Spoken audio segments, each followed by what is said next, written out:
Good afternoon from Radio Row. This is one of our last interviews. It's an interview I'm really looking forward to. Tayla, I met you and your mom this past Wednesday, where you were one of our VIPs for the Super Bowl of Caring, right? Yes. Tell us what makes you a VIP. Tell us what makes you a VIP. A very important person. Myself. Uh-huh. And and tell us about that banner and that crown that you're wearing. What's your title? So my title is Junior Teen United World, and I'm the first teen to win an international title for Nevada. Okay, so we're all just snapping our fingers there, right? Chrissy, mom, Yes. how did that feel? Oh, after seeing her with all the hard work and everything that she's put toward it I was in tears. I was in tears. My family, my dad, I've never seen him, excuse me, I've never seen him clap so much for anybody or for any pageant. He's always kind of just relaxed and chilled and enjoying the show. But this one, he knew, I think it was her time. She worked really, really hard for it. So Taylor, if I remember right, I saw your grandpa at the event, and I think he had a Vietnam Yes. veterans hat, right? Yes. You want to give a quick military shout out to anybody who's ever fought in the military? Yes. Thank you all guys for your service, and I hope to see you guys. And you want to give a special shout out to your grandpa? Yes. I love you, Grandpa. Thank you so much for all your hard work. I love that. So I want to talk briefly about what it's like to get to that position of the first teen with that type of international title in Nevada. But then I want to talk about something that's really important to me, and that's how you're using that title to create hope and possibility for other people. Because without that, it's just a pretty crown. I mean, like, it's a big, massive crown, don't get me wrong. I know. But without that, it's just a pretty crown, and I know there's more to you than the crown. There is, Right. yes. And I that's what I want to talk about, because Taylor, one of the things that captivates me is you're as beautiful on the inside as you are on the outside, and I think that's really going to inspire a lot of women and a lot of girls to be confident in who they are, all the way, like their brains and their beauty and their heart, right? Yes. So you have some passions that got you to be competing in these pageants and to be really good. How did you win? What did you have to do? How did you have to dance? Did you have to play an instrument? Did you sing opera? What'd you do? So there's different types of pageants. Like they either have talent or no talent. For my pageant, we didn't have talent, so I didn't do anything. But we had gowns, so we get to get a nice dress and we got to show it off. Fun fitness, so we have a good fun fitness outfit, like for a workout or something. And then we have an interview where you just talk about yourself and they ask questions. And then the crowning. And then did I forget something? no, that's pretty much it. It was a lot. There was a lot. I just Yeah. can't think of it right now. Taylor, what was the hardest interview question they asked you? They were all pretty easy. Just the one that was like, what would you do if I forgot what the question was. It was like, um, what would happen if, like, I don't know. It's okay. I put you on the spot, and I know that. I'm not trying to put you on the spot. I'm just trying to get good interview questions for Yes. people I don't like. How am I going to be a mean interviewer? So Taylor, when I saw you and your mom, Krissi, we were at the Super Bowl of Caring event, and what we were doing there is we were collecting soup and we were collecting money in the Las Vegas community to address food insecurity, right? So we got a lot of cans of soup in, right? That was Yeah. so cool. And there were a lot of VIPs that came to help us out. Yeah. You met some of them. I Did you did. meet anybody cool? Who did you Yes. like? Forgot their names. But the aces, that was the coolest part. Aces. I'm a biggest fan of Aces. I love the Aces. They're so good. Two-time champion.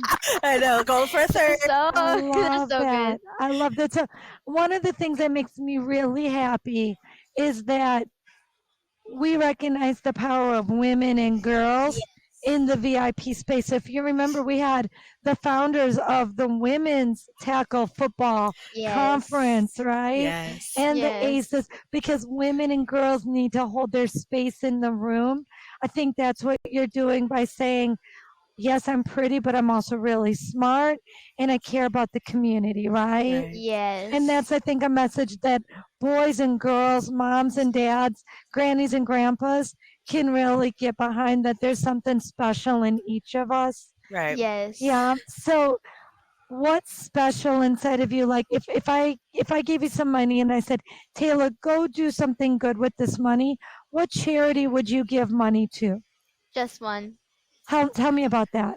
So just one is feeding the homeless. So you pack groceries and then you like give them, and you put them in a box, and then they will take them and give them to the homeless.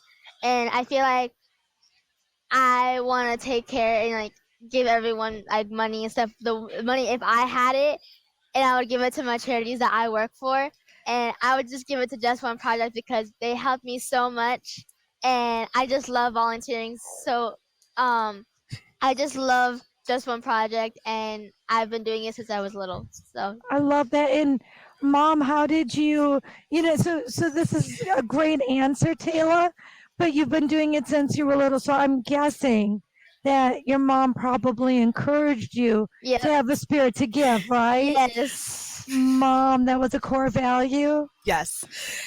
So growing up, it was a lot different for me, and having a daughter, I wanted her to be something amazing, and I wanted her to be able to do whatever she wanted to do. And I raised her in Washington, and then from there we ended up moving down here to Las Vegas to be with our family and my parents, my mom and my dad. We live with them, and it started with dance, and it just was this small little thing, and it grew. It started, hey, come and do a dance class. Then it was, oh, we want them to compete. They started at 4, and she was competing her first solo at 4, and then from there I we thought it were, was 5. no, it was 4. Oh, really? Wow. Oh, That's I awesome. didn't even First know. lyrical solo, I remember this to the day I die. She Oh, was 4 years old. my mom cried her eyes out. It was so, I saw her on stage and it just hit me differently. Like, oh my gosh, this child of mine, I'm so blessed. My parents have made sure that I was raised in the best way possible, and they wanted to be able to give that to Tayla, and having that support. It does take a village to raise a family. Yep. Yep. And from there, it grew. Then we were approached, hey, your daughter's really talented. I want to pitch this idea to you about doing pageants. It was Cinderella pageant, which is a great starting point for any girl who wants to get into a pageant. It teaches you the core values and beauty and within yourself and interviewing. Then it just grew. Then it was NAM, then it was Rim. Royal International Miss, and then it was from there it was elementary was an amazing experience. She placed top 10 in the nation out of 50-60 girls just in her division alone. But what that brings is community service. You have to have a platform. And starting at 5, you know what? I want to get into to volunteering. What can we do about volunteering? I found the Shade Tree. The Shade Tree is for abused women and children. She was the first kind of to start working with them.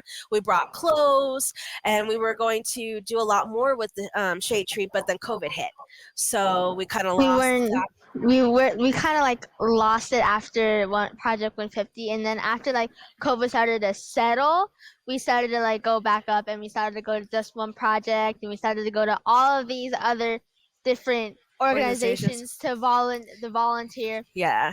So I feel like woman isn't recognized enough in sports, pageants, dance, and for me, I think it's amazing to get the recognition that I always wanted. And I feel like girls, if they want to do something, they always have to put their dreams, yeah, they always have to like go in their dreams. So if you have a dream, if you want to go to sports, go with that. Work hard, do Yep. whatever you can do to get into that. And I feel like for me, since my mom helped me with the dance, I felt like my mom was the best. I think I agree with you on that because I don't know how you heard about Sports Philanthropy Network or the Super Bowl of Caring, but I live in Milwaukee, Wisconsin, and I receive, so we use this ticketing platform called Humanitix because they give money back. All the proceeds go back to charity. So it's like our alternative to Eventbrite. And I just, when I see tickets come in, I get an email and I'm busy. Like I get 500 emails a day. But for some reason, I saw this come in and I was just at my computer and I opened it up. And it was a letter from your mom saying, "Hi, we'd like to volunteer at your Super Bowl of Caring event." And I'm looking at him like, oh, I remember the response. That was funny. share the response. We don't really have volunteering, but I'd like to talk to you a little bit more. Like, what is this in regards to? And your mom's response to it was like, "Well, my daughter and I are really passionate about giving back. And also, she just happens to be." Right. Junior teen, Junior teen dad world. The crowd, the banner, and I'm like in this gorgeous photo, and I like reach back to your mom. I'm like, ma'am, Ramses. I think she really is in the VIP room with the NFL and the MLB.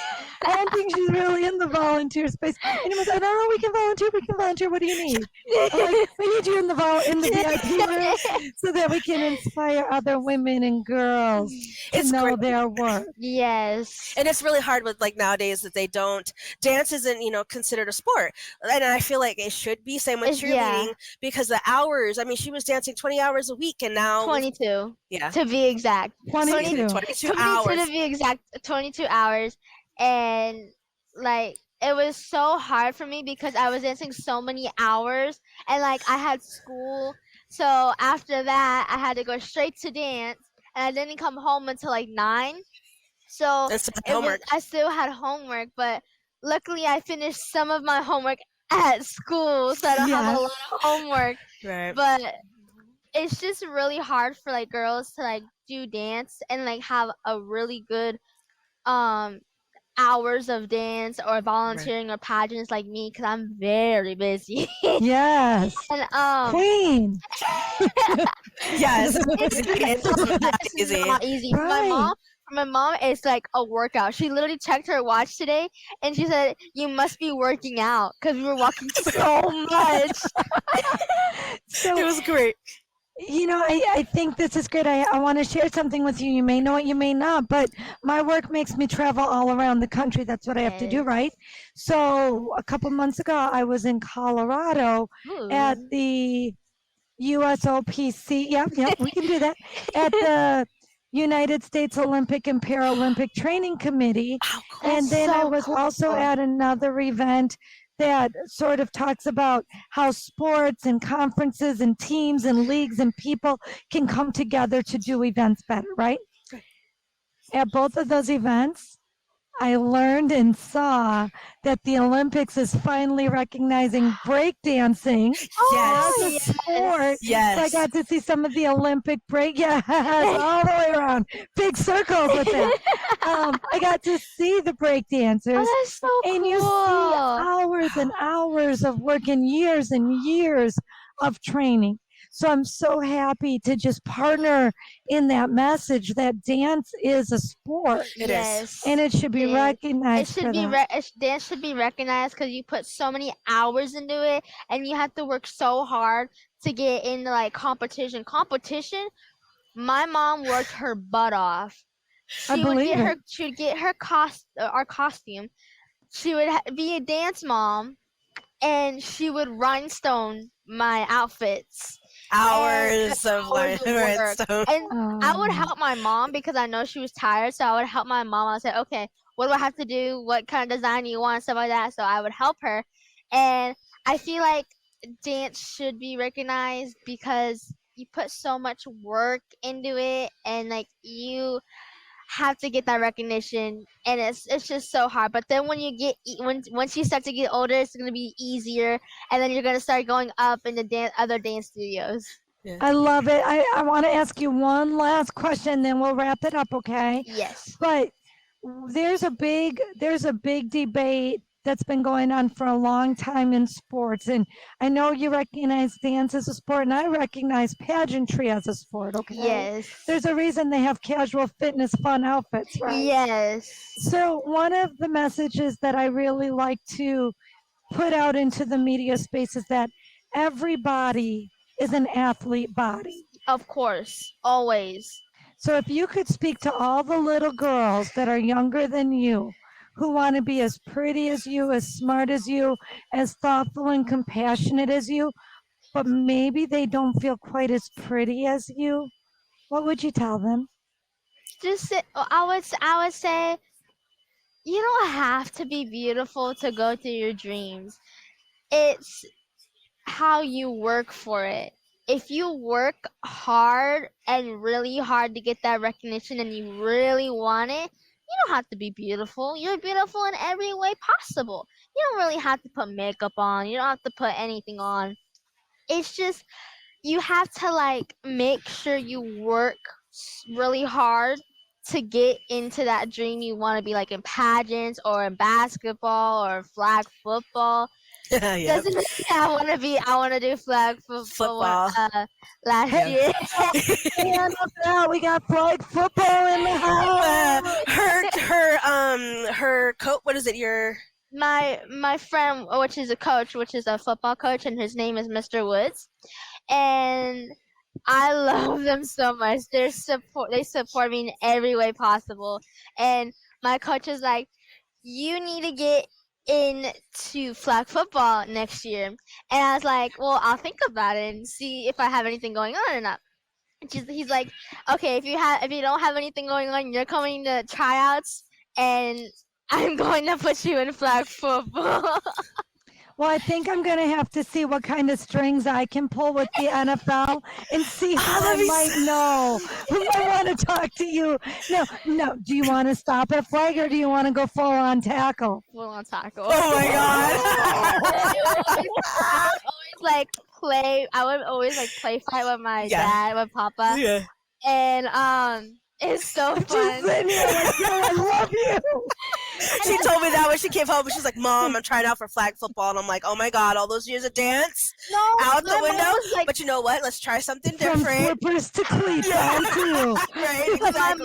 mom was like, I think it'll be fun for you. Yeah, And let's try her it. 8th grade year was really fun. So I'm like, okay, I'm gonna be in my mom's footsteps, and I'm gonna try it out for flag football. So And Taylor, you know what? I think that's the message. Like, girls, you can do anything. You can dance and you can play football. a lot of girls do a lot of things. They do volleyball, they do basketball, then football, and then go to school, and then do homework, and then do it all over again. I thank you guys so much for trying your hardest and putting your dreams into work. I'm so proud of you guys. I love it. Well, I'll tell you, if you look right over your shoulder, right behind you, that's Mr. Kenny Green. He played in the NFL. He was also a coach at Purdue. I bet if you wave behind him, Mr. Kenny Green. Mr. Kenny Green. If we had Miss Teen International World right here, and she told you she also wanted to play tackle football, what would you say to her?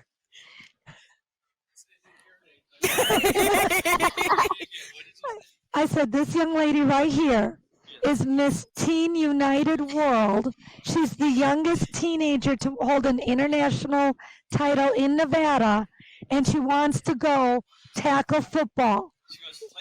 What do you tell her?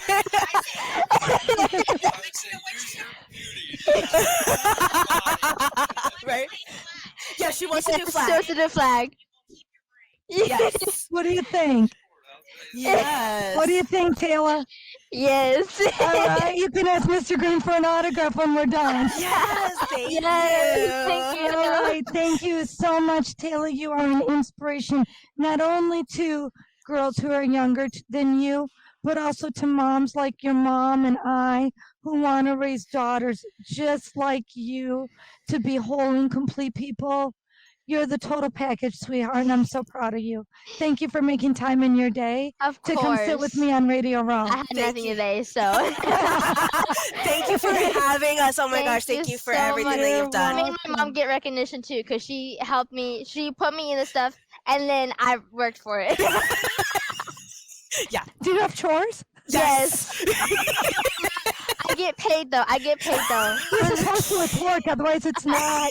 You're supposed to get paid to do chores. Yes, she does. Guys, I hope that this interview blesses your heart. I hope it brings you joy. Let's separate what the difference between happiness and joy. Tayla and her mom are full of joy, sweet, sweet spirits, working hard to make the world a better place. Thank you for creating hope and possibility through pageantry, through grades, through common sense, and through sports. Thank That's you. my job. On that, we're out.